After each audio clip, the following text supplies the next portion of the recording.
Mga ano? Aampunin na lang kita.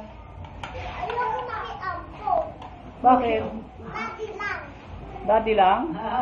Sige na, ay gusto ko. Ampo. Ganun din naman, gagastusan kita, di aampunin na lang kita. Oo. Makitito na laki. Eto. Makitito, daddy na nga, aampunin na nga lang kita, ayaw mo pa? Ayoko ko lang. Ganda kaya bahay nila Eri. O ngayon, anong tawag mo sa akin? Wala yung baby.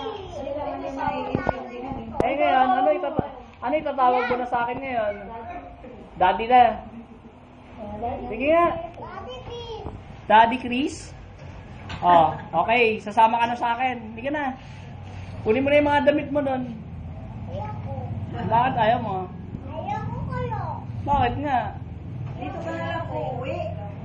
Uwi ka na lang. Dito naman bahay mo. Ibig sabihin, ganun lang. Sorry, kami mo. Kamay! Hoy, Bulinggit, ano na? Ha? Kasama ka na ba sa akin? O maiwan ka rito, ah? Iwan. Uwi ka na lang gabi-gabi. Mama, ubusan ako na cake. Hoy! Tumigil ka nga. Mayroon pa dun eh. Ikaw, kanina ka pa. Alam mo, hindi sa'yo po. Ayun sa'yo. Baka ka rin ano.